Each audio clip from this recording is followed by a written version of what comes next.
Fudbalski klub Terekveš iz Hetina, zahvaljujući dobroj timskoj i upravnoj postavi, zabeležio je u poslednje vreme dobre rezultate, o čemu nam je posvedočio i predsjednik kluba Mihajlo Mića Grujić. Mi smo prošle godine trebali da proslavimo 100 godina kluba, međutim zbog ove epidemiološke situacije i korone nismo bili u mogućnosti, bile su zabrane i okupljanja, bilo i pojedinih igrača koji se leže u bolnici, tako da se nadam da ćemo pred kraj godine ove jednom skromnom manifestacijom da obeležimo postojanje 100 godina kluba. Inače, ove godine smo se pripremili malo bolje. Trenutno smo treći u opštinskoj lizi Žitište Nova Crnja Bečej. Imamo raspored malo teži, ali ekipa je dobro mlada i mi se nadamo da ćemo uspjeti bar da izborimo baraž.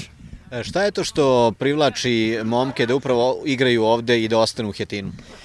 Pa evo, posle jedno 20 godina mi imamo svojih 10 igrača iz sela. Imamo 4 momka iz braće Trivunović i Šaranovića iz Torka i imamo Nikolića i ovog malog Ristića iz Žitišta. Znači, oni su svi približno istih godina, znaju se već odavno iz škole srednje i ovako se druže vikendom.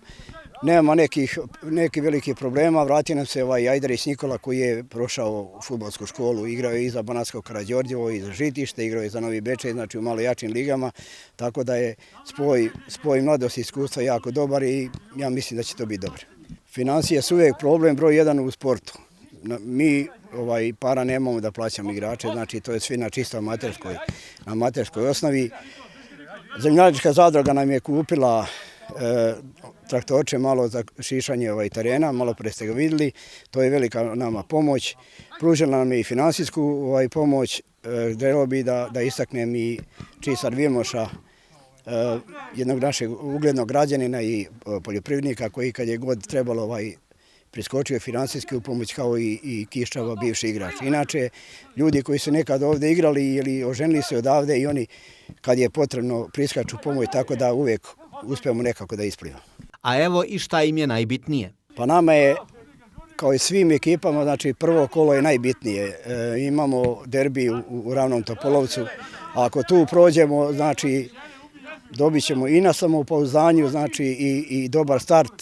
I ja se nadam onda do kraja prvenstva ćemo se boriti za svaku utakmicu i to zadnje kolo nam dolazi Novi Bečej koji je 30-40 puta veći od Hetina, ali eto, u sportu ne važi veličina mjesta, broj stanovnika, nego važe ljudi i momci koji predstavljaju taj klub. I evo upravo kada pričamo o tom predstavljanju, ja verujem da ste sada ekipa koja bez lažne skromnosti može zaista da dobro prezentuje ovo mesto. Pa ja mislim, moja generacija kad se povukla sa aktivnog igranja posle 15 godina, ova ekipa stvarno zaslužuje više rang takmičenja. Da li ćemo mi to uspjeti? Ne. Sportu se nikad ne može reći 100%. Lopta je, što se kaže, okrugla. Samo kod nas je hendikep što malo imamo dece u selu i to dece mahom su ženski. Za veći rang takmičenja je potrebna bar jedna selekcija, ali ako se plasiramo, mi ćemo to rešiti sigurno. Trener Dragiša Grujić imao je ovom prilikom samo reči hvale za ove momke. U principu ja sam zadovoljan sa ovom ekipom, momci su stvarno dobri, ima dosta kvalitetnih igrača, ima dosta igrača ispod 20 godina, njih osmorica ima ispod 20 godina. Jesenjem dijelu smo jako dobro igrali, izgubili smo samo 2 utakmice u Kumanima, Gostovići i u Novom Bečeju. Ostale utakmice smo rešili svoju korist i očekujem da ćemo igrati dobro na proleće. Odigrali smo dosta prijateljskih utakmica, imamo povoljan raspored i nadam se nekom baražu, u stvari baš sad na baražu, znači drugo mjesto prilike. Ja sam zadovoljan, jako dobro zadovoljan sa njima, ima jako dobro mladih igrača i kvalitetnih i ja očekujem da će oni biti ove godine jako dobri, ali iduće godine ne, mislim da će biti strašni igrači. I kako ih vidite onda na kraju sezone?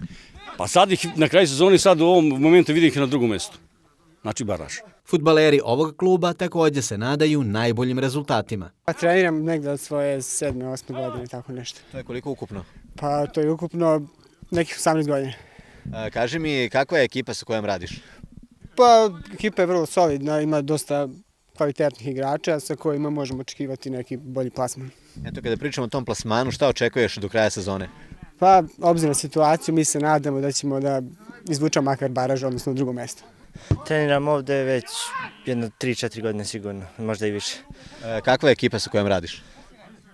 Pa dobri su, uglavnom sarađujemo se normalno, imamo planove i tako.